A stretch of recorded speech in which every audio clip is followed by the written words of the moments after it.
PIEGUYRULZ here, and welcome back to the recast. Monsters, what is your favorite episode of Gumball? I think it's called The Spoon. Oh. Didn't expect me to have an answer, did you? No, I was just trying to...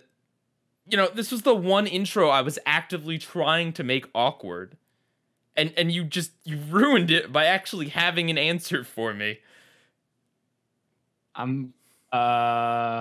Well, now you're just forcing it, so it's not as funny. All right, well, welcome to the recast. The audience probably doesn't know this, but about every week we have an awkward intro that we end up scrapping because it just gets awkward. Right. When you try to create something that's like funny or interesting, especially as an intro, sometimes you throw out what weird, wacky ideas, and then the people around you don't play off of it correctly. They just don't go as planned. Right. They don't know how to react. Or sometimes, when you plan on saying one thing, you kind of say another thing. And anyway, the point I'm getting at here is we are here to discuss 3 very awkward episodes of the amazing world of Gumball. The Hug, the Awkwardness, and the Cringe. But first, it was San Diego Comic-Con. Yeah, lots of stuff to discuss. I don't know if we cut it out, but I feel like last week I had said that Comic-Con was coming in a few weeks. It came a lot sooner than I expected. Yeah.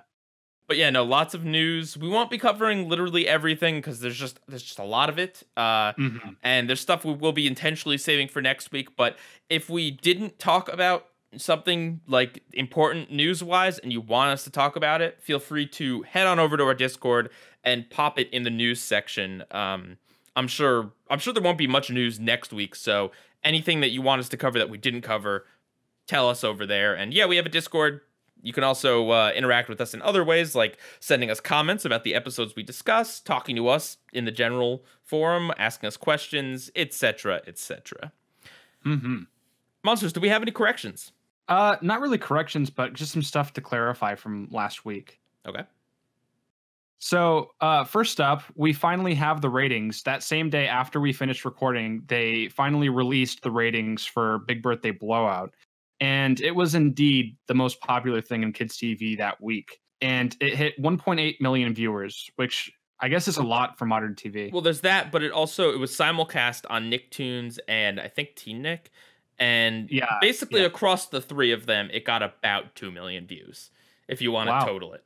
Which, the crazy thing about that is that it's like, it's both incredibly impressive and also incredibly sad, because by today's TV standards, that is really good. Yeah. Like, remember, before this, things like Paw Patrol and The Substitute were Nick's most watched things for the year. Like... if you look at the week overall, Nickelodeon absolutely dominated, but still it's pretty low. Right.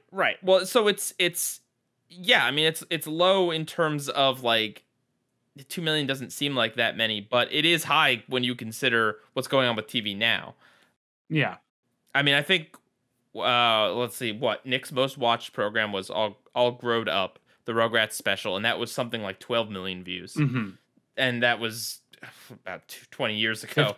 15 to 20. Yeah, like 17 years ago. So, it's impressive, but it is also just like, wow, man, things are looking bleak for TV. Yeah.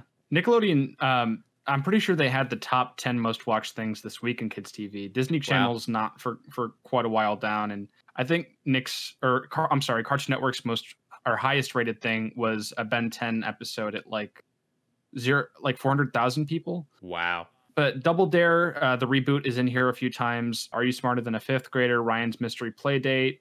All that. Are these over 1 million? Or are they? No, the only one that was over 1 million was Big Birthday Blowout. But coming in at second was Henry Danger. That must have been the musical episode. It aired like right after it. Yeah. Yeah. And that was at 928,000. Wow. The other thing is Nickelodeon is like absolutely in the bottom tier in terms of releasing stuff online. Like now Disney Channel is putting up random episodes of things.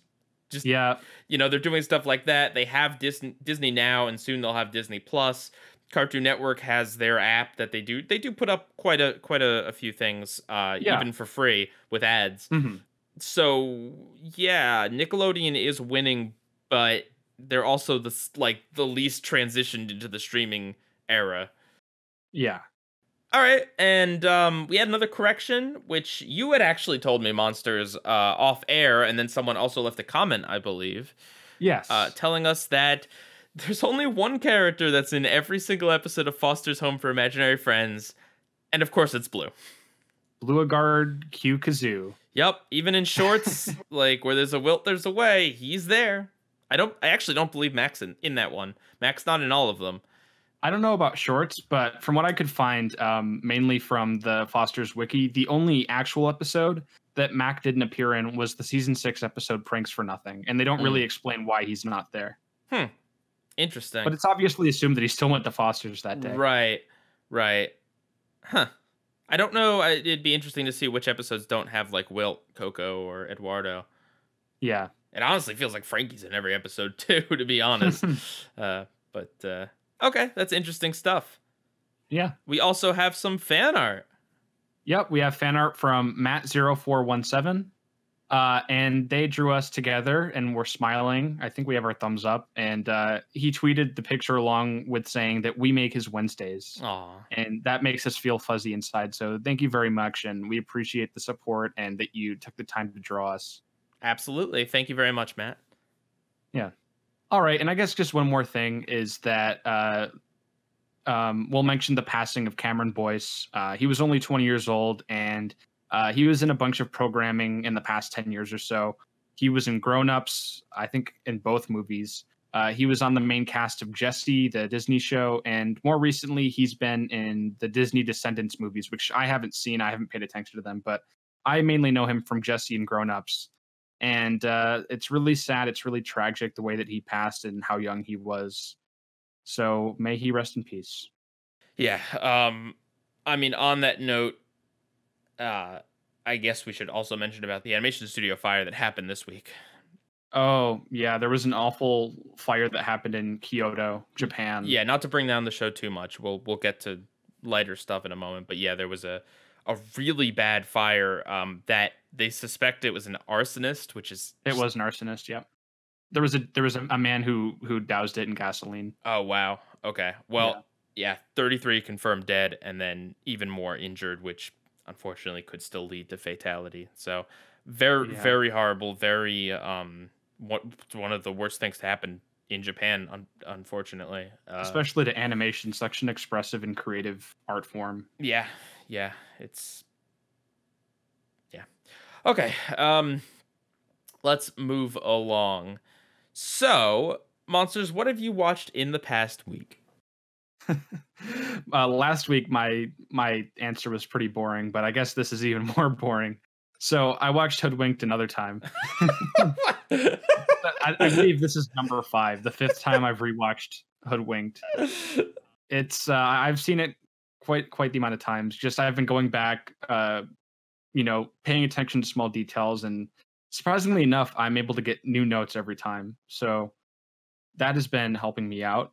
Otherwise, nothing really too much. I've been watching a lot of San Diego Comic-Con stuff, like trailers, and Conan O'Brien. He's been doing like a special edition of his show where he has a bunch of celebrities on, like Tom Cruise and Bill Hader. So I've been watching some of those. I listened to a couple podcasts on film. I listened to one about The Matrix and then one about the new Lion King. Oh, gosh. And believe it or not, it was from people who like willingly refused to watch the movie and were just reading reviews and talking about why they won't see it. So like which us. kind of reminds me of us, yeah. I guess I'll also throw in that I watched Shadow Streak's review of SpongeBob's Big Birthday Blowout, which was really cool. Oh, me too. I don't believe the word big is in SpongeBob's Birthday Blowout. Oh. To be honest with you. I mean, I could be wrong on that fact. One of us looks like an idiot, but at any rate, I saw that video too. Yeah, it was a good video. Go check it out. Except Shadow doesn't mention that he saw goons on the moon. Yeah. It is Big Birthday Blowout. I was right. Okay, fine. It was really good. Him and I both share a similar perspective on SpongeBob, where we grew up watching the first 3 seasons. Season 4 is okay, and then after that, it gets kind of blurry. And I've heard great things about the recent seasons. I haven't really seen anything Yeah, but you also heard great things about Birthday Blowout. That is true. I heard great because people were saying it's like one of the best episodes. Yeah, I watched Birthday Blowout live, but they aired it at 7 o'clock and then at 8 o'clock. I watched the 8 o'clock version. So people had already seen it by the time I was just starting, and everybody was going nuts over it. And I didn't feel the same. And him and Shadow and I both also have a fairly similar opinion on the special, and just that it's okay. Yeah. All right. So in the past week, I didn't really watch much, but 2 weeks ago, I finished up The Office. But we had a lot of stuff we talked about in what we watched last week, so I figured I'd save it for this week. And man, The Office really goes downhill season 7 and onward. It happens before Michael leaves. Honestly, after Michael Scott Paper Company is really great, and then after that, everything is kind of like a downhill slope. Like the Glee Party, and I think it gets really bad when Will Ferrell comes into the mix. Well, I think Will Ferrell. So, Will Ferrell wanted to see Steve Carell off. He was never. I don't believe he was ever intended to really be the new manager.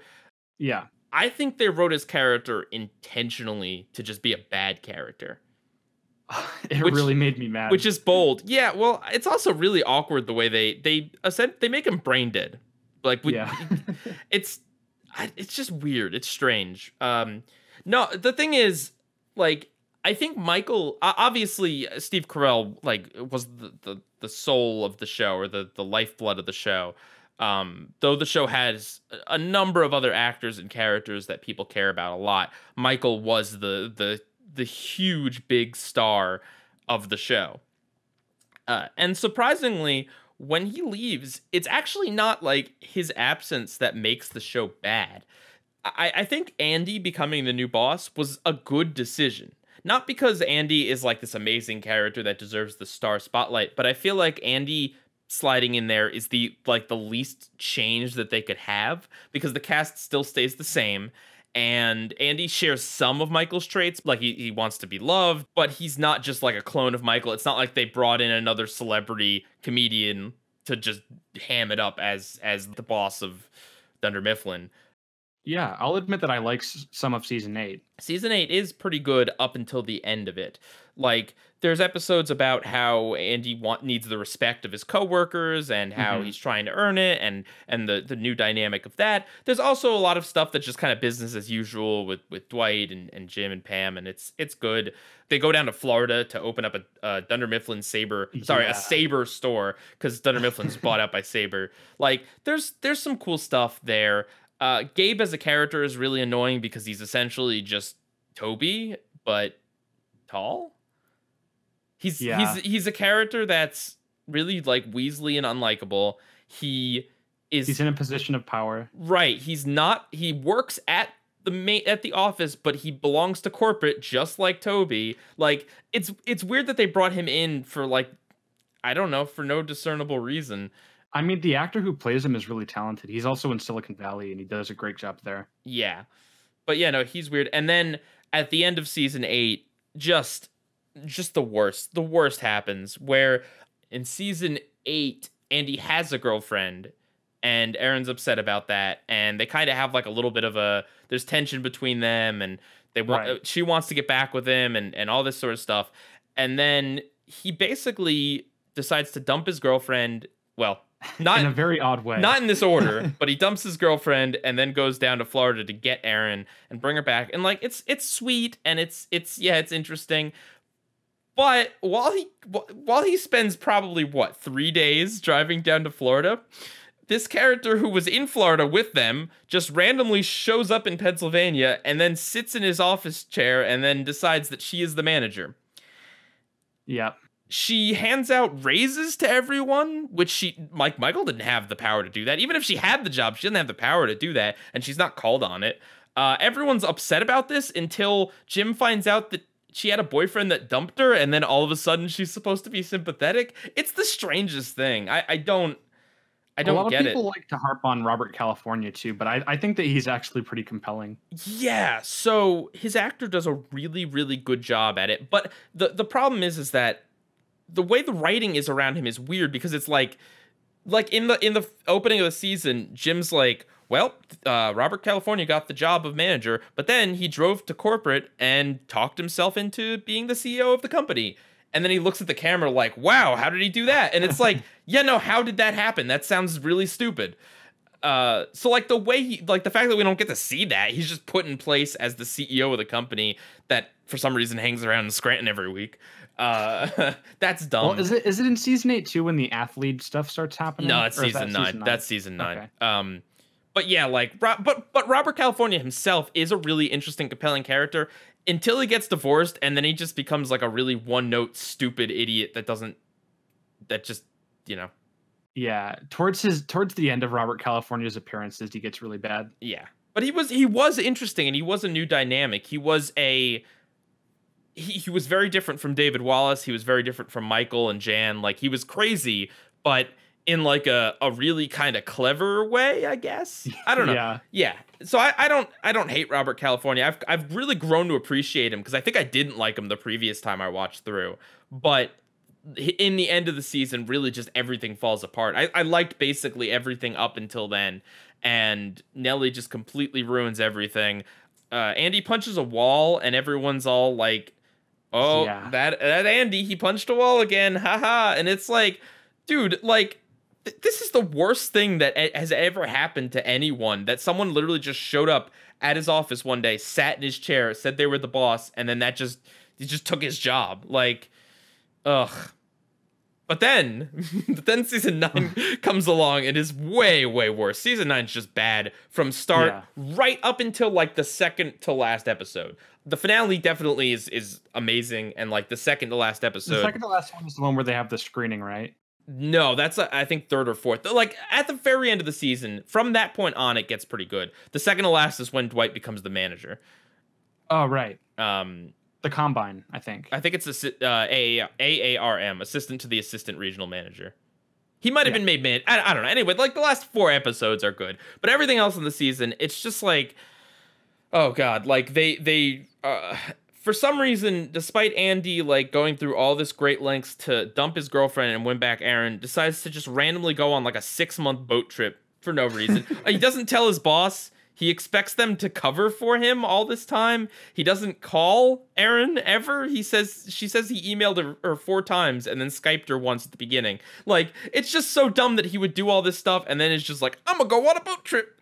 And really, that happened only because the actor was on The Hangover, and I think allegedly the writers were salty about that fact, so they made his character a complete doofus idiot again.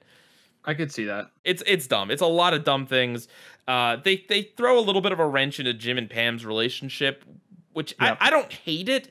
They don't like go too far with it. It's not like they kind of tease that Pam might cheat on Jim, but they don't like heavily go into it.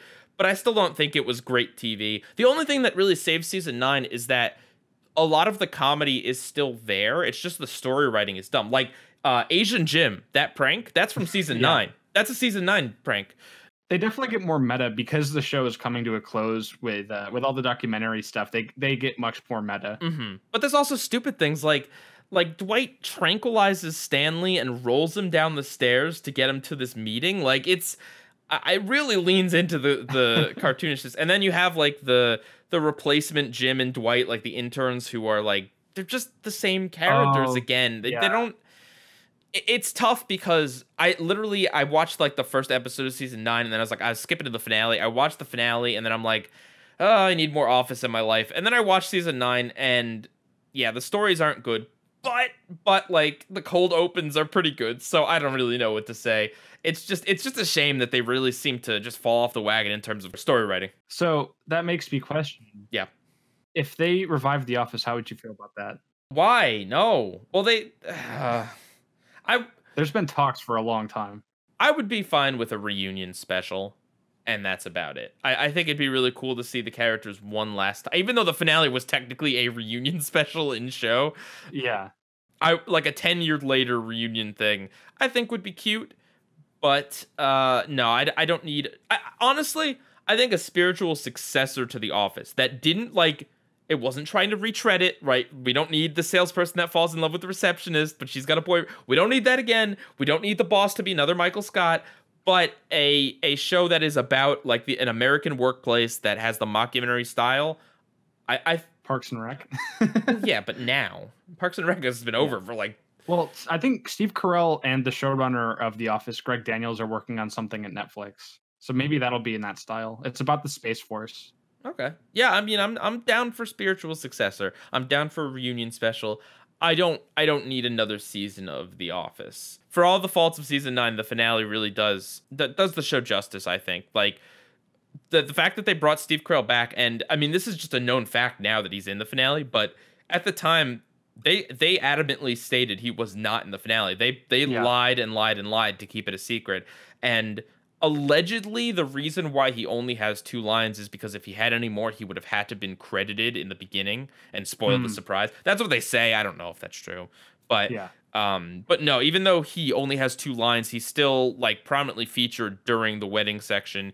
His lines are both really good. He gets one last "That's what she said," and his line about it's like my kids grew up and got married. It's every parent's dream. Like it's just a funny line. It's great to see him more mature.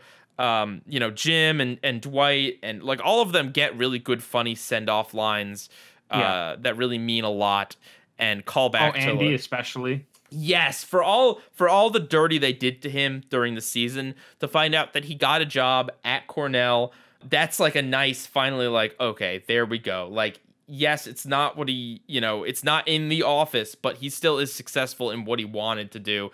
And his line about, I wish there was some way to know when you're in the good old days before they're over. Like, man, that's a line I think about often. Me too. Anyway, that's The Office. If you've never seen it, just watch it. You've got like a year before it's off Netflix. Just watch it. Yeah. It's like a cultural touchstone at this point. At least watch it up to like the 7th season. Watch until Michael leaves. So yeah, or you could skip season 1. That's what I did. I did that too, actually. But it's only 6 episodes, so really, either way. Okay, so that's what we watched. Now on to news. Steven Universe. We are the Crystal Gems. It's coming out September 3rd, either the 3rd or the 2nd. September 2nd, which is so soon. When they said fall, like I was expecting like late November. You know what I mean? Like that's usually what fall means in terms of announcements. Sometimes it even means like, December or whatever. September that's really exciting. The trailer looked so good. The extra shading they have on the characters, the new design on Steven. Yep. I'm so excited. And I'm so excited because it, I've talked about it a lot, but just Steven Universe has problems with storytelling. Like the story it's telling is good. It just has problems that sometimes it doesn't always focus on the right thing. Sometimes it takes like, like we don't get to see something because of Steven's perspective, or sometimes it takes like extra episodes to get something done because we got to spend time with the town citizens and not the story. Sometimes it feels like they squish things to fit it in 11 minutes. Now, we don't know exactly how long this thing is, but it's got to be at least an hour. I would assume an hour to probably an hour 10 maybe. It'd be great if it was real movie length, but I don't know. But either way, I feel like that's going to be great because from the ground up, they can start to finish tell a story with no interruptions, no long hiatuses. Steven's perspective makes a lot more sense in the form of a movie. Like, plus the villain they showed and how she seems to be inspired by like rubber hose animation, and the trailer was great because it really doesn't give away much information, but it still got me really excited. As someone who's not a fan, what did you think of the trailer? It looks cool. I mean, I certainly noticed even from the opening shot that there's just a huge sense of scale. Yeah. And the shading looks great. I just really hope it does well because I want Cartoon Network to know that this is the type of content that people are looking for. Well, Cartoon Network's always been the king of TV movies. Whenever they've done them. There was a bit of a break, and then they did like regular show the movie. And basically that was it. I mean, they did the Adventure Time finale, which was 4 parts, but that wasn't classified as TV movie or whatever. Yeah.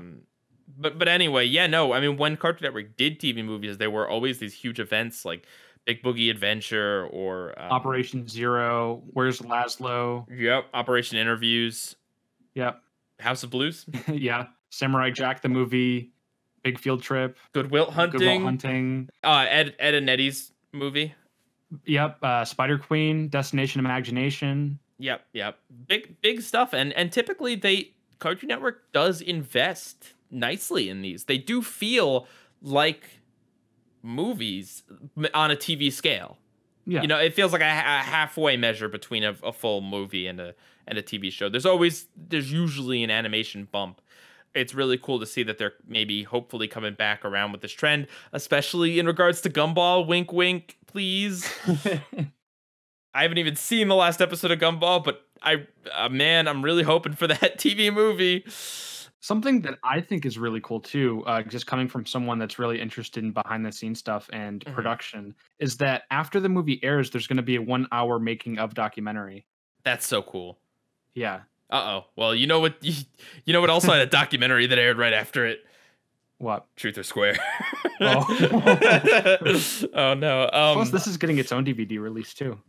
DVD. Yeah, it should be Blu-ray. That is very cool. And that is also another nice way to kind of make up for costs on that sort of thing. Obviously a DVD sale, but also just like a behind the scenes is a way to bring out more content, get more bang for your buck on that. And if like the Steven Universe display and the fashion show and all that stuff that happened at Comic-Con is any indication, Cartoon Network is really coming around on promoting the show. Like I know it's never been promoted in like, I don't know. It's always been kind of contentious how Cartoon Network treats the show, but they do every so often come out with these like really good trailers and like really good Comic-Con panels and showcase of fan art and stuff on their Twitter. Like, they do treat it like it's an important property sometimes, and that's really good to see. It is really also hopeful for the future of Steven Universe, which I guess there is one. I don't know, but yeah. Okay. KO, let's meet Sonic. Yep, that's confirmed. It's been rumored to be existing for a long time, and at Comic-Con they finally revealed that it is indeed happening. I literally muted the word Sonic on my Twitter because I'm so sick of hearing about Sonic the Hedgehog. So that about tells you how I feel about that. Are you excited? I feel like for someone like Nintendo, this is the best of both worlds because he loves OKKO and he loves Sonic. Yeah. So... And plus, he pointed out on his Twitter that there's like a bunch of subtle Easter eggs, kind of similar to what they did with Crossover Nexus, how there's just like a bunch of really cool nods and references. And I've never played a Sonic game, so I wouldn't get those. But, you know, there is a lot of people in this community that love the Sonic games. So it's cool to see those two worlds uniting and coming together. And if there's any property to do it, it's probably OKKO. Alongside that, they released a little animated teaser. It's nothing long. It's just like a minute. And it's just him in a store and Sonic poofs in and he's shocked. I don't think Sonic had any dialogue in the teaser, but yeah. I'm so excited to see Sonic in CalArts style. No, Fungies. Yep, the Fungies, which was announced not too long ago, only a couple weeks ago. I think this show looks ugly. Yeah, I guess everything is a mushroom or a fungus. It looks a little Adventure Time-y. Like, I've definitely seen creatures on Adventure Time have similar looks to some of these characters. Like the soft curved edges. Yeah, I just don't... Well, first of all, I hate mushrooms. I really hate mushrooms. I hate eating them. I don't eat them. I hate when my foot steps in one, when I'm running barefoot in the fields. I hate it. I just don't like mushrooms at all. And also, I don't like the art style. How do you think the mushrooms feel? They're living beings. They can hate me too if they want. They can hate pies. That's fine. But yeah, please keep them away from me. Someone should make a mushroom pie. I'm not looking forward to the show at all. That's all I'm saying. It doesn't look good. I don't think. Did it do anything for you? Okay. No, I could be wrong. It's just, it doesn't look like, whereas something like Infinity Train or like Mau Mau looks like it could become like at the forefront of Cartoon Network's popular shows, the Fungies looks like it's just going to be like another one of those inoffensive. It's a Mighty Magiswords. Yeah, just kind of like background fodder that, you know, maybe some people will love it. I don't know. This is all just speculation because this is all we have to base our opinions on. But maybe it skews young. I don't know. Yeah, the designs kind of make me feel like it might skew young. Okay, and then there's also Tig and Seek, which that had a trailer, and yep. I didn't really get much of an impression out of the trailer, to be honest. Yeah, I like the scale of it. Kind of I don't know if this is going to be a permanent thing, but the way that they kind of worked around the environment reminded me of Hey Arnold, and just kind of all the curved roads and interesting looking architecture in the city. That's an interesting comparison. Yeah. Yeah, I mean, I thought what I saw was cute, but it didn't indicate any Neither of these were really enough to give us a full impression of what the show's going to be like. Right. But even with what I saw, it didn't look like there was like some little gem in there, which could still mean the show turns out to be amazing. But yeah, just nothing really we have to go on. But yeah, it's cute. I mean, check it out. I don't know. It's kind of weird. I would not have really picked these clips to show, but maybe this is just what they had finished. Right. Allegedly, these are coming out in 2020. But it just, I don't know, it just kind of blows my mind how many shows Cartoon Network has come out with in the past year, and has upcoming. Because like just this year we have Infinity Train, Victor and Valentino, Mau Mau, and what was the other one? There was one more. Yeah, I feel like there's probably one more that I'm missing. But we have all three of those, and then we have Fungies and Tig and Seek coming up, and I think maybe even one more show. Elliot, whatever that one's called, from the people of Gumball. Oh, that's still a lot of shows. And I mean, when you consider that, well, so Gumball just ended, Adventure Time ended last year. So there is stuff ending to fill the slots, but they also still have to finish airing Powerpuff Girls. They got Teen Titans Go, still Teen Titans going. Ben 10 Reboot's doing strong for them. Like, they are not... Oh. Sorry, keep going. They're not hurting for shows. Yeah. Summer Camp Island is the one that you were forgetting. Right. Summer Camp Island. That came out in July. This year? Wasn't that last year? July 2018. Yeah, last year. I'm sorry. Yeah. And then coming up is Infinity Train, which is very soon. The Fungies, Tig and Seek. And then also the We Bare Bears stuff. Oh, yeah, We Bare Bears is still going on. That's right. And that's going to have a movie, right? Yeah. Big stuff going on at Cartoon Network. They're really ramping up, and a lot of it is exciting stuff. So good for them. They got to compete with Nickelodeon. How else could you compete with Jace Norman? Yeah. Or Ryan's Toy Review. Hey man, that was pretty good. But all right, over on Adult Swim, I saw some caveman violence. Yeah, I like caveman violence. Yeah, they released a little teaser, like a 1-minute clip from Genndy Tartakovsky's Primal, which I've bloated about many times on the cast. Genndy Tartakovsky is my favorite person currently working in animation.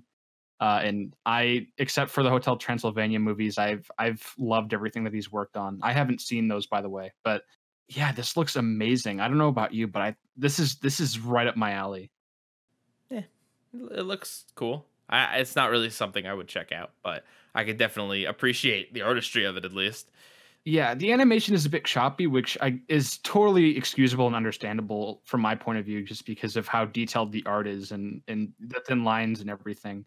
But no, the artwork was really, really cool. I'm pretty sure he got Scott Wills to do the backgrounds again, who also worked on Samurai Jack. Well, the thing is, it looks completely different from everything else we have on TV right now. And yeah, that's always a win in my book. Well, unless it's Problem Solvers. It's different. It's action. It's thin line amazingness, serious tone. It's a lot more gory than I was expecting it to be, but I don't really care about gore. Seeing dinosaurs eat each other is fine in my book. It also doesn't give a great feeling of what the show is about, too. So there's still definitely a big question I do mark. feel like the Neanderthal or caveman or whatever he is very much going to be like a Jack character where he's a bit stoic and doesn't talk. Right. He looks like that one caveman character. What's his name?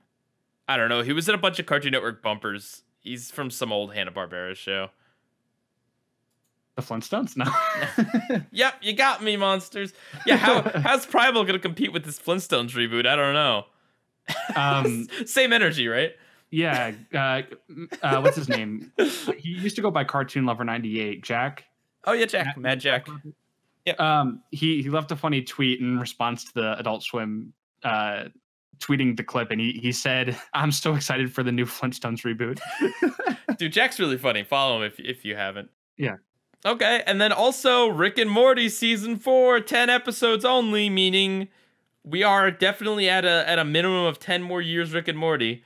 Wubba lubba dub dub. At the two-year rate, I think they have 50 episodes after this to fulfill that contract. So 100 years Rick and Morty in the first episode might not have been an exaggeration. Yeah. But yeah, no, the clip they showed was really funny. Glue. So yeah, something going on with an app. That's all I'm hoping. It's better than season 3. Yeah, just, keep it funny, keep it fresh, keep it... I don't know, a lot can change in 2 years of production. It probably is like a year of writing development, which is like a long time, because I can't imagine that the show takes 2 years to animate. No. Let's just hope that Rick and Morty isn't already experiencing seasonal rot. Oh gosh.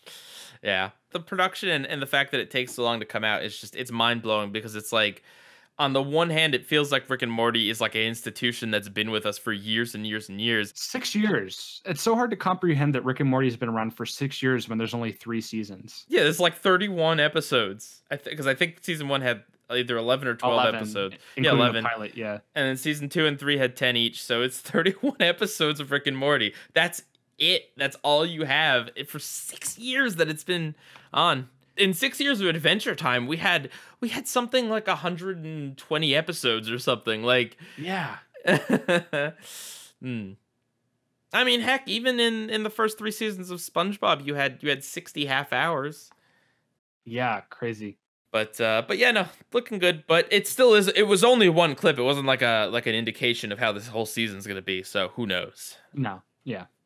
That's like the theme of all these clips from Comic-Con. It's just like, here's kind of an out of context clip that doesn't really give you a great idea of the big picture. I think of all the clips that we talked about and are going to talk about, the Steven Universe movie probably gives you the absolute most, and even then, it doesn't really give you anything in terms of story. I mean, that's why they call them teasers. They don't reveal anything. True. Like, if you do want to know what's going on, watch it. Mm-hmm. Okay, and then out of nowhere, Batman Beyond. Oh, yes. So you might remember Batman Beyond from something I talked about on the recast like 3 weeks in a row. Yeah, very, very good, very stylized cyberpunk superhero show that was in the early 2000s. And it's getting a nice Blu-ray remaster, which I'm hyped for. Yep, they're making it HD. They're sprucing up the colors, and they're uploading the remastered version to the DC Universe streaming service. Nice. But they're also making a Blu-ray, so you don't have to get the streaming service. Yeah, I mean, you know what? Warner definitely, unlike Cartoon Network, Warner knows how to release a series on Blu-ray. Yeah. So, yeah. But yeah, no, it's exciting. There's like a little speculation, little talk of like a revival, but definitely nothing concrete. It wasn't like a panel on like here's the Batman Beyond reboot. It was more just, it's the 20th anniversary, let's celebrate it, and if there's interest, then maybe we'll do something else. Yeah, Bruce Timm said, I'll tell you, if this thing sells like crazy on Blu-ray and creates a giant buzz, that will make it more possible that it would happen. We would totally do it. Yeah. Also, watch Teen Titans go to the movies to get Teen Titans season 6. Yeah. Yeah. But Batman Beyond was really cool and interesting. I don't know that it really needs a reboot. It would be cooler to get a continuation, and I feel like that might be what they do, because they did that with Young Justice. Like older Terry? I don't know. Maybe not. Yeah, maybe. I mean, maybe you could have... No, because the thing is, like, okay, as cool as Terry is, and as cool as future Batman is, Batman Beyond is really, really, really made by old man Bruce Wayne. Yeah. Again, not that Terry isn't an interesting character. He is, and he does a lot of the legwork and stuff, but like that just amazing take on a just crusty old set in his ways Bruce Wayne. Yeah, I don't know. Can't be beat. Yeah. I would not ever want the show to come back without Kevin Conroy. Yeah, I would not want the show to ever come back without Kevin Conroy. So, yeah. But either way, I'm happy that it's getting recognition. You know, a property can get recognition without immediately jumping to like, gotta reboot it, bring it back. Like, you know what I mean? Like we can get reunion specials, we can get like nicer home releases, we can get maybe like a documentary about it or something, like a celebration of it without having to immediately remake it. But speaking of reboots, DuckTales. Woo! Woo! Like the best reboot, right? That we haven't seen. I haven't seen a single episode still. I saw one. How many episodes of the recast will it take to get to what is like considered pretty much the best reboot currently running? Well, no, because a part of the reason why DuckTales is considered like one of the best reboots is because from everything I know about it, from what I hear, it deviates very heavily. And this announcement, the stuff they had to talk about, it continues that. They're going to have Goofy on the show. They're going to have Daisy on the show, neither of which made a single appearance in DuckTales. Darkwing Duck was never in DuckTales. Like, it was airing at the same time. Chip and Dale. Oh, really? They're going to be in it too? Yeah, and I think in their Rescue Rangers attire too. Wow. Yeah, so like, are we gonna get Baloo from Tailspin? They got Kit and Molly from Tailspin. Oh, all right. So lots of Disney Afternoon stuff. Disney Afternoon, the show, but essentially DuckTales, again, from my limited understanding, it seems to really honor and celebrate and take elements from not just the original show, but also other things around Disney, like Cellspecs told us that they kind of did an homage to the Christmas Carol. So like it seems like they're taking all of these elements and kind of like remixing them and using them in a different way instead of just like, here's an episode that's exactly like the one they made 20 years ago, and let's do this again, but like let's make sure we don't deviate because we don't want to lose what made it profitable in the first. Like it doesn't. They don't seem afraid to change things or to do things their own way or to service what's going to be best for the story. It very much seems like the people behind DuckTales are people who care a lot about making the best possible show they can, not just how can we make this reboot as marketable to the original audience as possible. Yeah. So yeah, it's definitely interesting news on that. Yeah, I don't have too much to say on it because I haven't seen much of the original or any of the reboot. But hopefully one day I'll check it out. Yeah, I definitely will sooner or later. Maybe when D+ comes around. Yeah. Okay, and then It's a Wonderful Sponge. Got a poster. Yep. And it's trippy. It's psychedelic. This is a drug reference. It's going to get trippy. It's a stock photo background. What do you think of the way that SpongeBob looks? It looks good. But everything about the poster, everything else is awful. Why is there a drug reference? It's like the header something like it's going to be a real trip. And it's like, that's only like, and then it's just a really generic background that is apparently a stock one. Didn't the second SpongeBob movie have like a trip scene? Yes. Oh, yes. Hopefully there's not too much retreading. Again.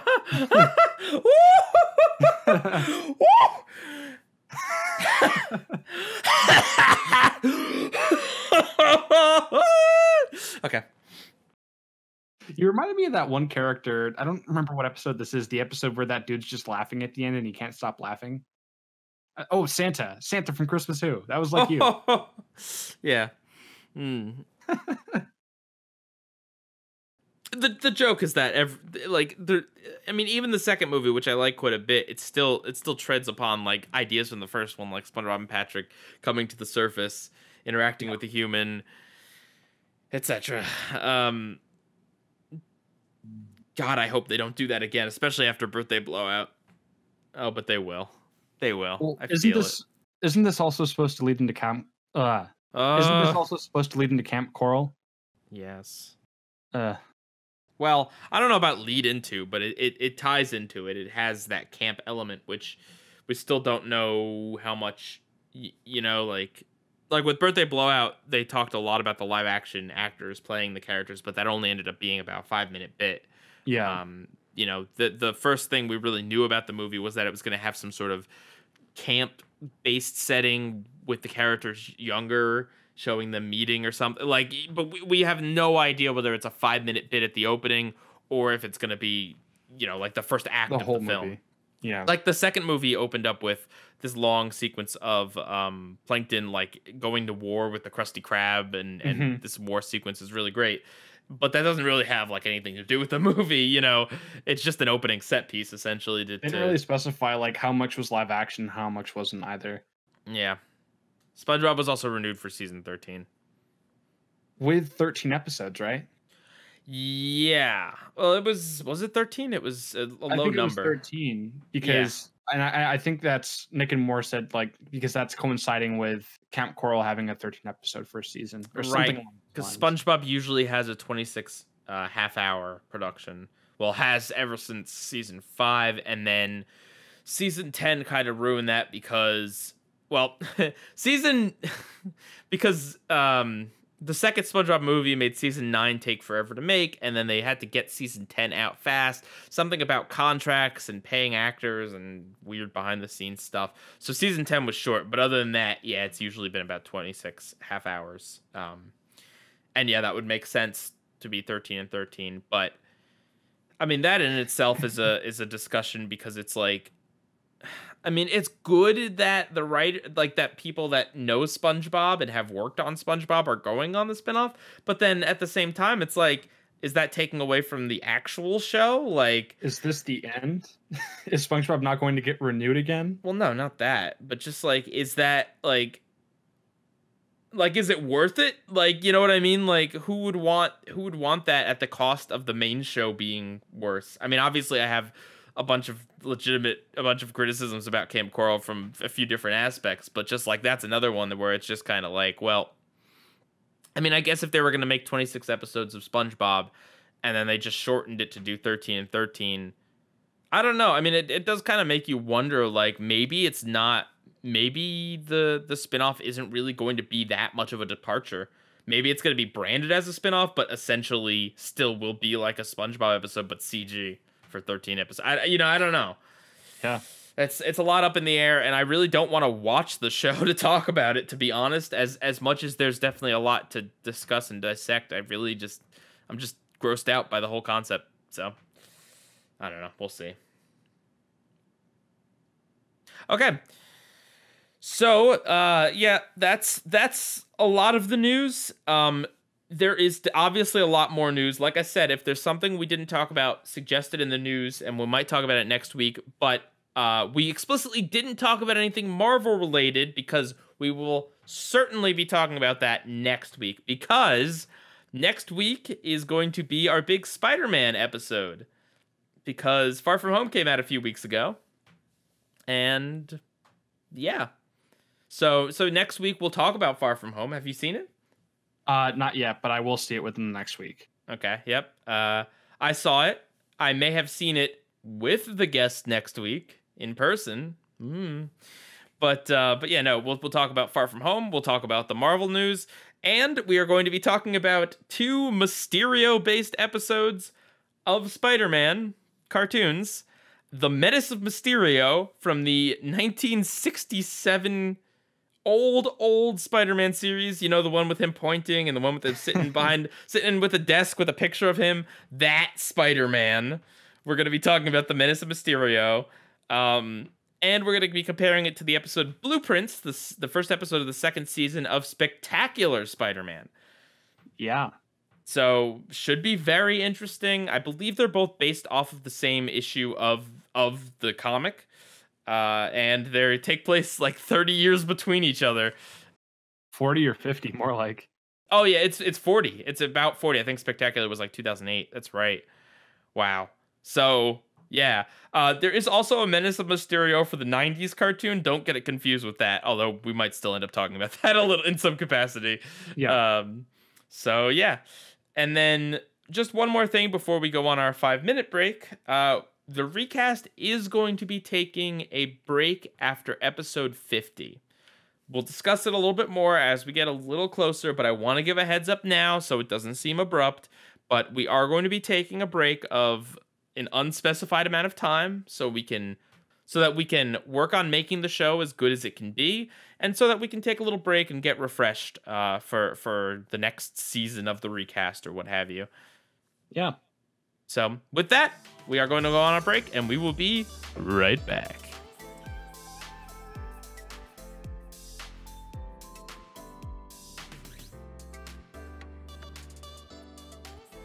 And we are back. So last week we said we were going to talk about the Gumball episodes, the hug and the awkwardness, but since Gumball is a very comedic cartoon and there's not going to be like a ton to talk about, I decided to add the third episode in this trilogy of Hot Dog Guy episodes, the Cringe. Yeah. Yeah, but we'll start off with the hug. So the story of this episode is that Darwin basically tells Gumball that he's predictable and proves how predictable he is. And so Gumball decides to hug a stranger to be unpredictable. And that just leads to a series of really awkward moments with the stranger. Hot dog dude. Hot dog guy. Hot dog guy. He might seem like a dude with those sunglasses, but he's just a guy. So yeah, to start off, this episode is in a way like a little bit of a deconstruction of the Gumball show in general, like the typical storyline, because Darwin, it's easy to like miss it because of all the stuff with Hot Dog Guy and Gumball, but Darwin's point blank says things like, you know, you're going to let this problem escalate, and I'm going to warn you, and you're just going to respond by saying, and then I'm not going to help you when things get really bad. Like, he says all the stuff that happens in the episode, even though like it kind of goes by. Did you pick up on that? I don't know. I was pretty immersed overall. Well, because that's the thing. Because Darwin says something like, you know, I'm going to warn you, and you're gonna blow raspberry at me, and then him warning Gumball doesn't happen for another like 3 or 4 minutes, and when it does happen, you're more engrossed in like what is going to happen with Gumball and the hot dog, even though Darwin basically spells out the entire episode. Right. I for like when the ending happened, it took me a second after like the credits started rolling to figure out that it was bringing back the whole unpredictable element from the beginning of the episode. That's what I like about this episode, is that it has that kind of like deconstruction, but at the same time, it shows you how well that story works. Like even though Darwin tells you what's going to happen, it's still kind of engrossing, and I was still very much like, where are they going to take this episode? Like, what is the logical extreme of this? And it's something. The show is a lot more bizarre than I remember it being. So that's the thing about Gumball. So I was not a fan of the first season. I really wasn't. Like, I thought it was okay, but like Gumball in its like 4th, 5th, and 6th seasons get really weird. I mean, you like the cringes from the awkwardness and the hug are from season 4. The cringes from season 6. Yeah, and there's a difference. Yeah, I mean, you can tell just how much the show is willing to just kind of go all out with it. Like okay, so I think my favorite joke from the episode is just like the singing when they hug, because because what's great is that it's a nice escalation of, first Gumball hugs the guy and then he feels like he has to keep hugging the guy because he's done it before, and then he's gonna call him dude, and then he's like, no, I can't call him dude, that's too personal, even though they're already hugging. So he just starts singing, and then Hot Dog Guy does it too. And then throughout the episode, every time they hug, they also do it. And like, it happens in a sleepover, right? Like in the tent. It happens in the bathroom super awkwardly. And then in the tent, it's like they have their awkward moment, and then it zooms out to outside the tent, and you just hear very faint, uncomfortable do do do do do. I like that joke a lot. That was probably also my favorite, but I also liked, I don't even know if this is a joke, but when the bus was pulling away and he was smacking his butt against the window, that was pretty funny. There's a lot of butt humor in this one, and I think it works. There was also an innuendo with the hot dog that I thought was pretty funny. Oh yes, well, Gumball is also not afraid to get adult. Yeah. So in all 3 episodes, there's either a shower scene or mention of one. In this one, so essentially the plot progression of this is that Gumball figures that the only thing he can do to get out of this situation where he kind of like forced himself into being friends with this guy in a really awkward way is that he has to make himself obnoxious so the other guy like breaks up the friendship with him. And so one of the things he does is when Hot Dog Guy's in the shower, he turns up the heat and it shrinks him. Oh goodness. Yeah, that was a pretty good gag.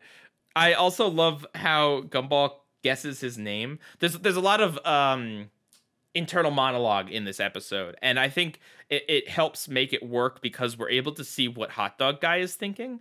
Yeah. Because I think if we didn't have Hot Dog Guy's perspective, we would just kind of be sitting here wondering like, well, does he want to be Gumball's friend? Like, what is he? Why just is this happening? Right. But because we can hear his thoughts too, I think he's a more sympathetic and a more interesting character because you see why he says stuff. Like, is he a weirdo that counts brooms? No, of course not. He's just saying that to try to get out of this situation. And this is across all 3 episodes. I think there's something beautiful about the fact that he is so similar to Gumball, and yet they're just terrible friends to each other.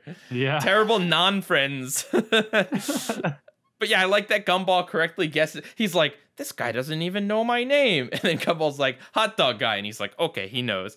And if you notice, throughout all of these episodes, maybe in the Cringe, at least through the Awkwardness, a Hot Dog Guy doesn't know Gumball's name. Yeah. He calls him this guy. Yeah, random guy. Strange boy. Hot Dog Guy's like addition to their thing where he's like, bring, it's the legend phone. And his internal monologue is like, what am I doing? And I think, I don't know about you, dude, but there is something very relatable about this episode. Like, oh, yeah. Like, I've never hugged a stranger, but, you know, you go to say something and then it just doesn't come out right, and you try to, like, save it, and it comes out even worse. Why did I do that? Yeah. Ring, it's the legend phone. It's for you. yeah, he's here. He's on the line. Yeah, that's the thing. He drags it out. He drags the bit out. And Gosh, then what does that even mean? And then when they try to have conversation in the lunchroom, you know, he's like, so what's your favorite subject? And then Gumball's like, lunch. And then Hot Dog Guy's like, lunch isn't a subject. And it's just like, ooh. Is it in this episode too where he buys the lunch? And yes. And the man at the cashier counter in the cafeteria is like, is this man your friend? It's like, oh god. Yep. And then that leads to the sleepover, which, oh man.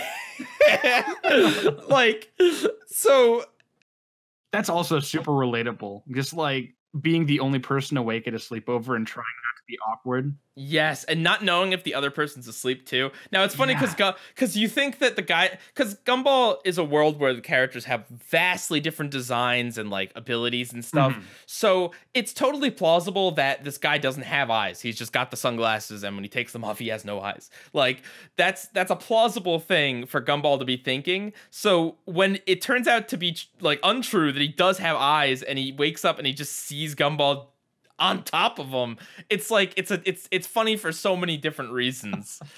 Yeah. Oh gosh. One thing I also forgot about the show is just how beautiful the visuals are. Oh, 100%. I know you mentioned this last week or whenever it was when you were talking about this, but yeah, just the blend of all these different realistic textures and cartoon things and CGI, it's just so beautiful. Even among 2D animation, it's just there's different style. Like Hot Dog Guy is not artistically the same style as Gumball. No, he has no outline. One of the characters he was talking to, she's important in another episode, but like she's got like a glitter color on her, and she's got kind of like thick outline, almost like Daria. Like there's just a lot of really interesting stuff, and I mean that's any episode of Gumball. Especially at the beginning too, when it's just Gumball and Darwin in the cafeteria. One like very subtle thing that I noticed is just like you could see their reflections on the bottom of the lunch table, it like mirrored, and that's such a subtle thing, but that adds to the realism so much that some people don't even notice it. So many people said that like Adventure Time was like a cartoon or whatever. I think Gumball is a lot closer to quote unquote being a cartoon or like a 90s or an early 2000s Cartoon Network show, just in the sense that it's so stylistically different, like how Courage looked very different from Ed, Edd n Eddy. You know what I mean? Like it was ambitious, not because it's similar to shows like that, but because it was ambitious and was willing to go for a different style, which is like, it's extra ridiculous when people try to bring up the CalArts thing with Gumball, because it's like, okay, his head shape is like vaguely similar to like Steven Universe's, but like literally every other character on the show has a completely different body design from each other. Like, yeah, I mean, don't forget they also compare Gumball's head to Dipper's. I know, but that's just a ridiculous image that was passed around a while ago. But yeah, no, I also feel like this episode really does a good job at kind of giving an out, I guess. Like it's not just that it's awkwardness like all the way through. Spoilers, I guess, foreshadowing. But it's awkwardness, and then Gumball gets a plan, and then he tries to execute that plan, and Hot Dog Guy gets the same plan. You know, until they just kind of like do the adult thing, like Darwin mentions, and just talk to each other and be honest. Right. And that's the other thing too. I mean, that's pretty spot on too. That like, yeah, man, confrontation's hard, but it's beneficial a lot of times. Sometimes it's not even, you think it's like confrontational, but it's like, no, the other person was thinking the same thing as you. Exactly. Maybe that's the message of the episode, honestly, that you don't know what someone else is thinking, so maybe you should just talk to them, and maybe you'll find out that they are thinking the exact same thing as you. It is, yeah. So, yeah. Overall, I mean, I think this was a really great episode, to be honest with you. I agree. I think it's one of my favorites. So, moving right along to the awkwardness, where Hot Dog Guy and Gumball are on their way to the mall and just can't seem to shake each other. They're too much in sync, and they keep getting caught in awkward situations such as elevator, bathroom, getting handcuffed together. Yeah, they really up the ante here. Mm-hmm. So they have this episode begins with a very long rap about ketchup. Yeah. Which is very random, but also very impressive. I guess topical too, because ketchup goes on a hot dog. Yeah. In this episode, there's no bathhouse scene or no shower scene, but Gumball mentions that one of the most awkward. Well, there's three really awkward things. The school shower room, the having a dinner with your girlfriend's dad, and having dinner with your girlfriend's dad in a school locker room, which that was a pretty good joke. Yeah. There's also this running joke in this episode about this like light bulb looking guy that doesn't mind the awkwardness. What did you think of that joke? I don't mind. It was okay. I mean, I've seen that type of joke used in other places. It wasn't anything like crazy funny, but I liked it. I liked it too. But I feel like knowing Gumball and seeing like other episodes, I feel like that should have been funnier than it was. Like that guy should have had a really, really creepy face. You can say, I don't mind. Yeah. No, but like I feel like they could have pumped that joke to 11. Like they could have, like the payoff to it is just that Gumball is in sync with him at the end, and then he just throws him in a trash can. But I feel like there's a much bigger payoff that they could have had, but they didn't. I kind of like that. Just like he's in sync. He's just like, screw it. I can't do it again. And this episode really invoked, like, I know that the hug had a lot of this, but this episode really made me think, especially like before they get to the mall, and it's just like him trying to avoid him. It's like I can so relate to just wanting to go somewhere and not wanting to run into a certain person, but expecting them to be there.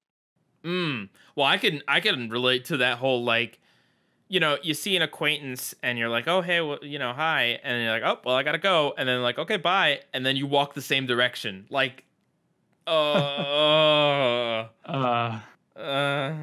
yeah, no, I mean, that's a lot of Gumball, honestly. Relatability. Like, it's surprising, like, with how exaggerated and crazy the show is, but it really does kind of hit on a lot of kind of core social things that are not just relatable to kids, but to anyone.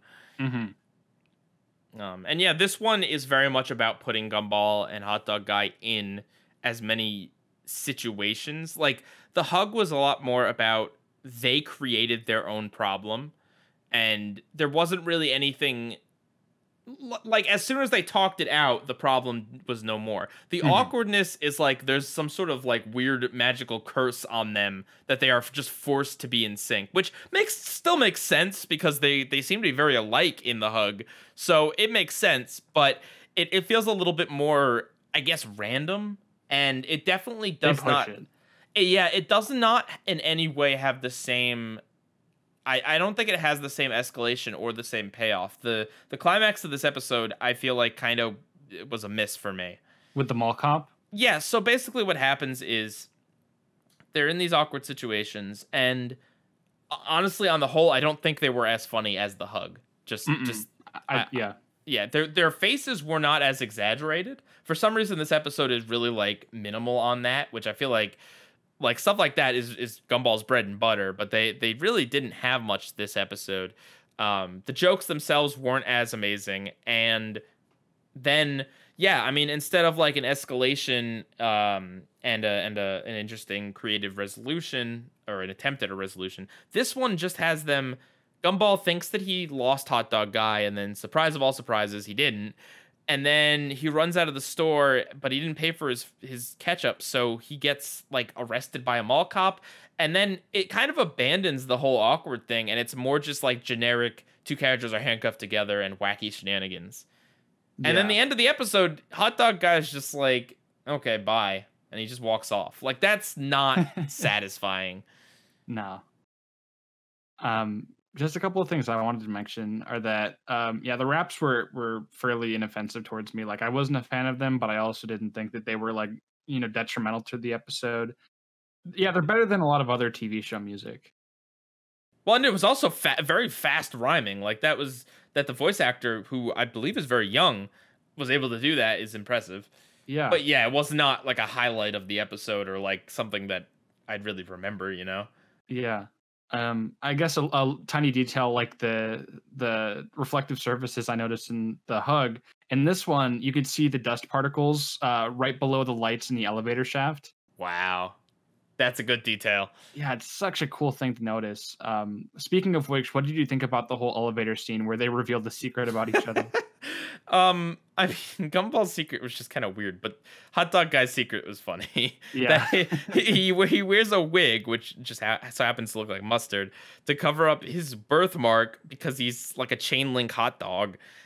And then the funny part is when he mentions that the other one is less conspicuous, and you can figure that one out for yourselves. Yeah, I like the joke too, where the other dude pops in and he has his phone out and he's like, "Oh, guys, don't worry, I didn't take a picture. I took a video." Because I've done that before. It's hilarious. Yeah, I think Gumball poking himself in the eye was pretty funny. Like in an attempt to break from the being in sync, he like pokes himself in the eye, and then just Hot Dog Guy's like, "What's wrong with you?" Like, he's just so like uncaring, unsympathetic. That's the thing. In the hug, both characters were, I think, equally kind of sympathetic, and you understood. In this one, Hot Dog Guy is definitely a lot jerkier than Gumball is. Gumball is really just trying to make the best of the situation.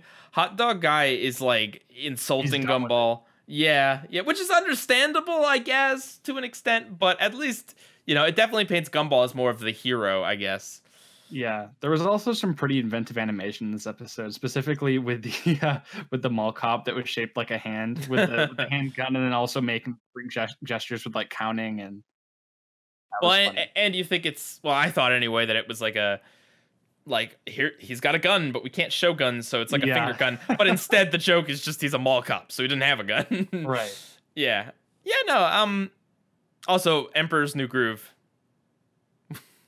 That's how they escape from the bathroom.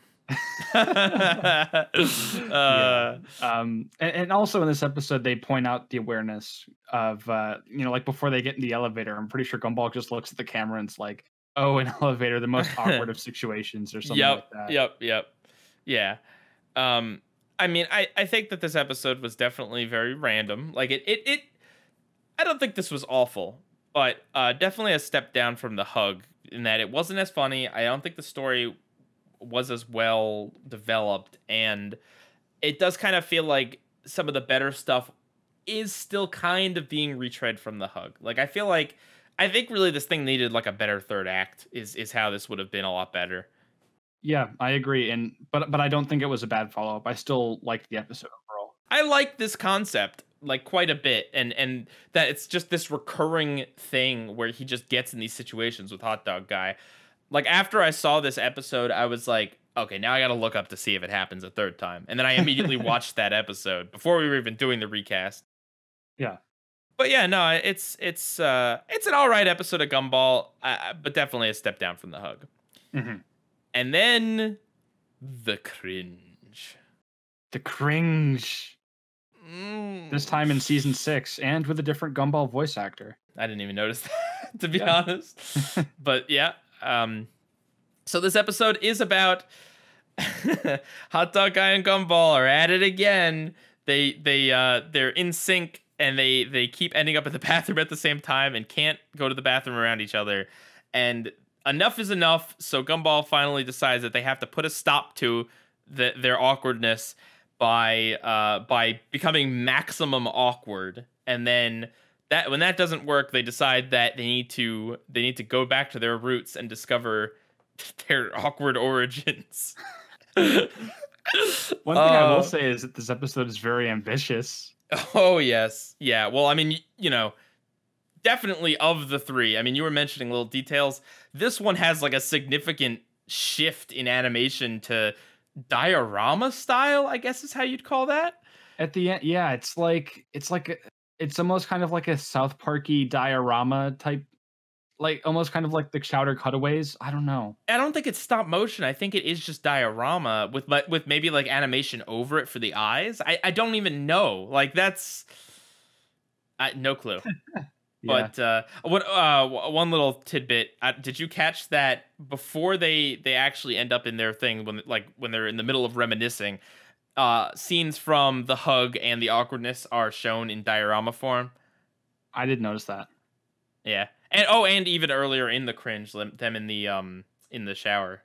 Right. Which, by the way, of the 3 shower related gags across the 3 episodes, man. This episode in general really pushes it, to be honest. But in my opinion, in a very, very good way. Yeah. Like, oh man. I mean, first of all, we got to talk about the fact that like cringe culture is a thing. Like this is a thing on the internet that people make cringe compilations. This episode says the word cringe a lot of times. Right. I don't know that I've ever heard a show like repeatedly say cringe. Is there something cringeworthy about the word cringe? Cringe. Well, let's say it a bunch of times and see if we get comments. Cringe. Cringe. Okay.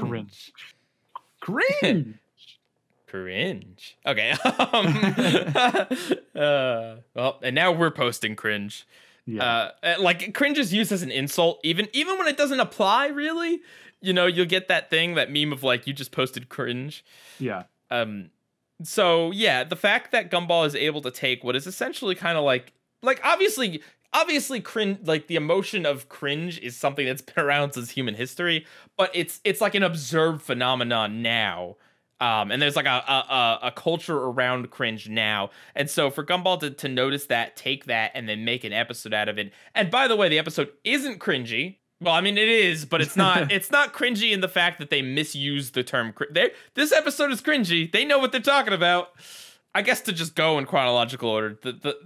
What I like is that the episode sets up... Well, first of all, this one has the shortest opener of all 3. In that it's Gumball whistling with gum in his mouth. He runs into Hot Dog Guy after like 45 seconds and spits the gum at him. Like the other ones had Darwin talking about how predictable Gumball is and long raps about ketchup. This one just straight into the point. And I think that really helps the episode because it definitely, I think, tries to do the most of the 3. Yeah. But there's that. And then instead of kind of like retreading what we've seen before, they go for one specific instance of them having to go to the bathroom at the same time and not wanting to see each other, and then they just kind of play variations on that. I love like the heavy breathing, like just breathe, and then it equates to both of them like I don't know if I could pee while people were doing that, to be honest. And then the waterfall documentary. Yep. Oh, the hot dog guy falling on Gumball and putting his face in the toilet. Like, that's a very cringe picture. Borderline grotesque. Yeah.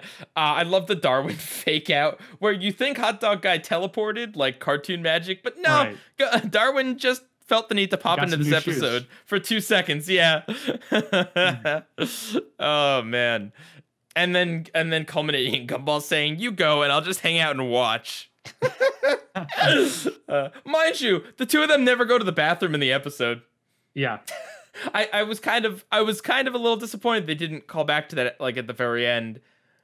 Like I feel like that would have been maybe. Well, I mean, I like the joke at the end. We'll get to that, but I feel like maybe at some point they should have referenced still having to pee. Was it this episode or the hug or the awkwardness where hot dog guy eats a hot dog? That was the hug. Okay, yeah. Sorry, I don't know. I just randomly thought of that, and that was a funny moment. But it was, yeah. Back to the Cringe. Yeah, it gets very ambitious in terms of the art style. Not only in that diorama part, but when they're trying to like maximize their cringe levels. So Gumball has a great speech about like, we're gonna let it all hang out. We're gonna be two greased up hogs. We're gonna, and it's just like, oh my god, like, whoa boy, we're doing it. And then the first thing they do is Gumball's idea is that they need to be naked showering with each other. which by the way is followed by, it's just a cut to the two of them in the shower, and then Gumball takes a long look down at hot dog guy's lower section before it's revealed that he's wearing pants. It's just Gumball just takes a nice little peek. Oh, it's so funny. I think it's so funny. And then Gumball's like just basically yelling at him to take off his clothes. Like, what? And then Banana Guy walks over and unzips himself. He's in a lot of episodes. Banana Joe, I want to say his name is. That sounds right. It's either Banana Joe or Potato Joe. I can never remember. But yeah, banana dude, he looks really well textured in the close up after he takes off his peel. Like you can see like the little rivets of the banana. Like, yeah. But yeah, of course the banana's in the shower with them. Yeah. Naked.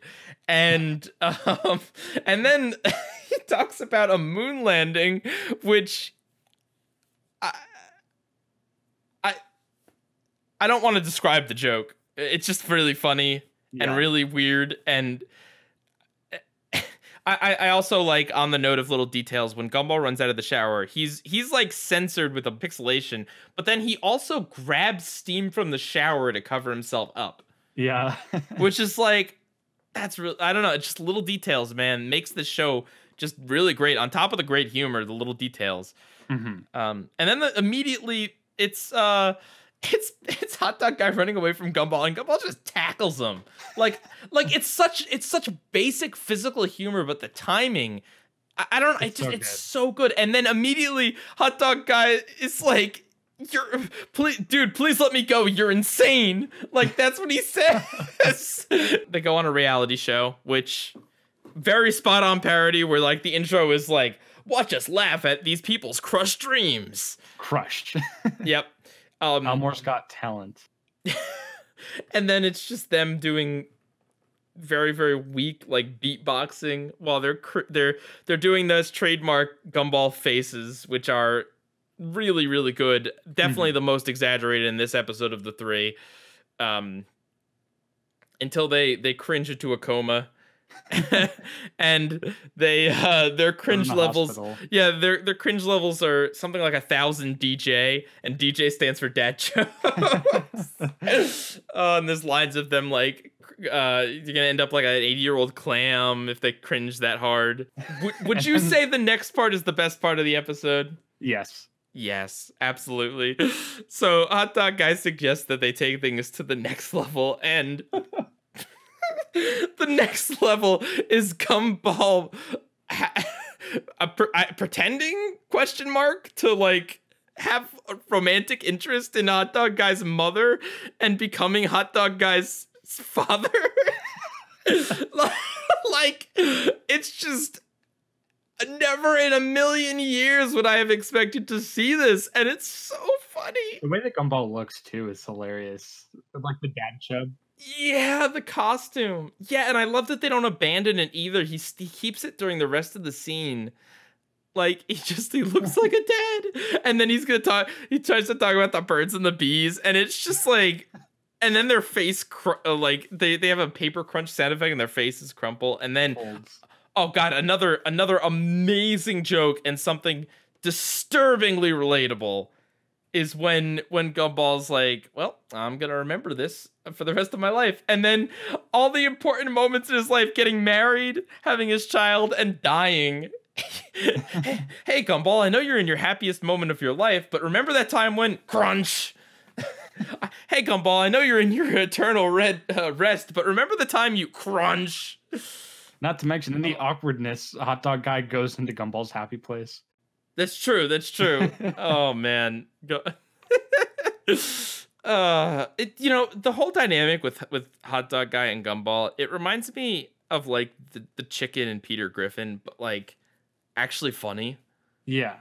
Like honestly, I kind of wish Hot Dog Guy would just invade random episodes of Gumball for like 20 seconds of just him and Gumball cringing it out. Just like a 30-second non sequitur, and then everything just goes back to normal. Essentially, yeah. And then after that, that's what leads us into the paper part. Yeah, the diorama type thing, and I mean, there's other good jokes like Gumball's like, here's my time machine, and then Hot Dog Guy's like, this looks like Exhibit A and the thing that's gonna put you in the mental facility. And it's like, what? And then yeah, I mean, they discover that essentially they've been friends. Well, they've known each other since they were very young babies, and they have sat on each other's laps and farted on each other and gave each other chicken pox as babies, and oh boy, and they decide to just punch their memories and literally wiping the slate clean until they wipe too hard, and then they end up with Gumball's butt in Hot Dog Guy's face, and that's the end of the episode. Yep. And that's the tale of Gumball and Hot Dog Guy. A solid trilogy. Oh my god, I love these episodes. I really do. To rank them, I would put the awkwardness at the bottom. Mm-hmm. I think you'd agree with that too, probably. Yeah. Just because it isn't as funny, it doesn't have as exaggerated faces, and it does seem to be the one that deviates the most in places from their awkward cringiness. It does have like a long intro and a long ending that don't have that much to do with the awkwardness. So I put that at the bottom. And then it was very, very close, but I would put the hug as number 2 and the cringe at number 1. I think I'll do the hug at number 1 and then the cringe at number 2. Okay. That's fair. I mean, I could see it going either way. It just it's tough. Yeah. I mean, the hug definitely, it's like a completely fresh idea. You don't know what you're getting into. Like the hug starts this whole ordeal. And it's a very solid story. Like in the 3 acts, it's the least random. I mean, aside from Gumball hugging him in the first place, it has the most, like, it stays on story the whole time. Right. And then yeah, things like Gumball ending up on top of Hot Dog Guy, like the dance. Yeah, very, very good stuff. But I mean, personally, I think there's just even more god tier jokes in the cringe. The cringe is more ambitious, and I'll give it that as like a very positive compliment. It is also the 3rd time they're doing something similar to that, so there is also the fatigue of it. I can totally understand it. Right. And yeah, I don't hate the awkwardness. I just don't think it's anywhere near as funny or on topic, I guess. Yeah, I like that episode. Okay. But what did the fans think? So the Twitter poll I posted before we decided we were going to do the cringe, unfortunately. So the 2 options are the hug and the awkwardness, and the hug did win, but only by about what, 12%? Yeah. What was the? Sorry, yeah, no, I don't know why I'm asking that as a question. It's yes, it's 12%. The hug Yeah, got 50, 12%. the hug got 56%, and the awkwardness got 44% out of 212 votes. It was another shorter poll, so 212 votes. yeah. So, but yeah, I mean, there was lots of talk on the Discord server. Some people didn't like these episodes at all, Yeah. which surprises me. But let's see. Multi-Classic Gamer says, I personally find the hug to be one of the funniest episodes of the show, and it's one of my personal favorites. Guess I'm in the minority because I actually like it more than the awkwardness. No, we're there with you, man. Or woman. Mia T Toon says, oh, these two episodes, they're pretty pointless to say the least. Like one random episode focusing on Gumball and Sausage Guy's awkwardness is fine enough as a throwaway episode, but they repeated this formula 2 more times, and IMO got old pretty fast. I mean, I like, there's similar episodes, so I think it does make sense that if you don't like, I think you'd either like all 3 of these to varying degrees, or you don't like all these 3 to varying degrees, or maybe hit or miss. Or I could see maybe just liking the hug and then not liking that they redid the idea ever again. Like I could also see that. All right, and Sammy also said, OMG, I suggested this. I found the awkwardness funnier for some reason. Although I imagine if the awkwardness continued where the hug left off, with Darwin being the one having awkward encounters with Hot Dog Guy. So thanks for the suggestion, Sammy.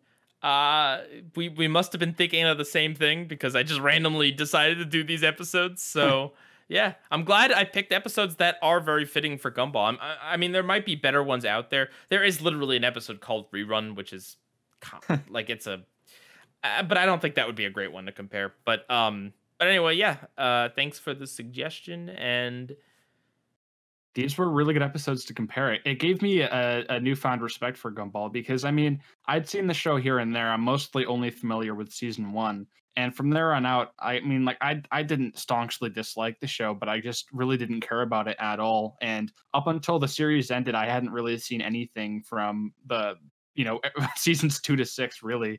But watching these, made me find a new appreciation for it, and it makes me want to go back and watch some more of it. Well, don't listen. Take my advice. Just start watching from like season 4 or 5, or pick random episodes because, okay. I mean, season 2 is probably fine, but it's like Gumball. Honestly, I think you need episodes like the console or these episodes to really kind of hook you into the show. And then once you're in, you'll like other episodes. But like there are definitely episodes that aren't, well, there are definitely episodes that aren't amazing, if you can pardon the pun. But there's episodes I wouldn't necessarily call bad, but they're just not that engaging. They're not something that you think like, wow, I got to watch this show. But if you see episodes like the Cringe and the Hug and like I said, the console is a really, really good one. Definitely, check those out at least. I know that they do like an anime parody. I'm pretty sure they get much more self-referential later on. Oh yes, absolutely. The seasons have different feels according to people. I still, I'm still working my way through the series, but yeah, no, definitely. If you've never checked Gumball out, check it out. Now is not a terrible time to do it because there's just tons and tons of episodes, and yeah, I think it's all on Hulu too. Right. Hopefully, maybe if you start watching now, by the time you're finished, they'll announce the Gumball TV movie, hopefully. All right. Now it is time for trivia. Trivia. Trivia. Act trivia. I think also these episodes are perfect for us to discuss because our friendship is definitely an awkward one. I've taken a page in the book from Hot Dog Guy. We're gonna do trivia since I know you haven't watched much of Gumball. Decide to not do something Gumball related. Instead, I am going to, and you got to tell me you're not cheating on this one, but I am going to give you a Cartoon Network show, and you have to tell me how many seasons were released on home media in the U.S. Okay, I can do that easily. Don't look at your wall. Don't you dare. I won't. Okay. All right. And I'm talking about complete seasons here, so like, right, DVDs that have episodes from like 4 or 5, like that doesn't count. Just season releases. Okay. First one, regular show. Oh boy. Well, I know the first 2 was in a set. It was the complete seasons 1 and 2. And then 3. It's got to be either like 4, 5, or 6. I'll say that they released. I'll say that they released 6. You think 6 seasons of the show got a DVD release? Sure. What is it? It's 3. Oh, it's 3. There was the Slack pack that contained seasons 1 and 2, and then in 2014 they released the complete 3rd season. After that, they've had the Rigby pack, the Mordecai pack, the Fright pack, the Party pack, the best DVD in the world. Yep, the Mordecai and Margaret pack, but those are just compilations. So yep. All right, so you got that one wrong. I thought you said it would be easy. All right. Number 2, Foster's Home for Imaginary Friends. That's 3. You are correct. What happened was they did the first 2 while the show was still on, and then in 2014, they out of nowhere, Warner Bros. Just did like a manufacturer on demand. Yeah, like made to order season 3. That DVD is not too great, but there's still 3 more seasons that they haven't released. Great. And did we come to a decision on whether that show was made in widescreen or not? I think the last 2 seasons were. Okay, but they're not released that way on Hulu. Well, some of the episodes anyway. So, yeah. So, releases would be nice of those, maybe. That would be very nice. Yeah. All right, you're 1 for 2. Okay. Number 3, Camp Laszlo. 0. Unfortunately. Correct. They released season 1 in Australia, but that's it. Do you want to tell me what it had, what releases it's had on DVD? Yeah, it had Hello Dolly on Cartoon Network Fridays, and it had Snow Beans on Cartoon Network Christmas Volume 3. All right, close the Wikipedia page, bud. No, Come I don't have it stop open. cheating. I swear to God, I'm not cheating. You're correct. God, you knew the episodes. That's freaky. I love Camp Laszlo. I don't know what to tell you. All right. Well, the Powerpuff Girls, the original. Every season. How many? I think it's 6. You are correct. Hey. I could have been a jerk and said the Powerpuff Girls and then say I was talking about the reboot, but well, that's 0. Yeah, as it should be. Yeah. All right, you are 3. That's one of the only Cartoon Network box sets I don't have. I don't have the series, and now it's really hard to get it because it's out of print and it's like $120. And it's really good. So you are 3 for 4. Okay, last one. Ed, and Eddie. I thought you were gonna say Ed and Jerry. Phew. No. 2.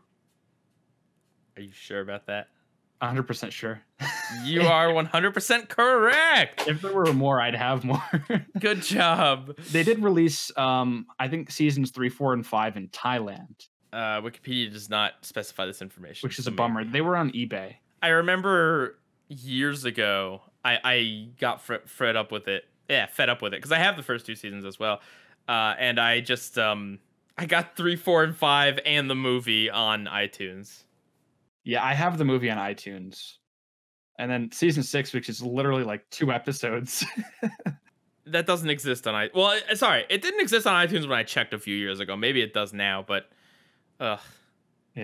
They really should have just packed that in with the movie, Right. But anyway, all right, very good. I'm impressed that I stumped you once, especially on something like Regular Show, which you like quite a bit.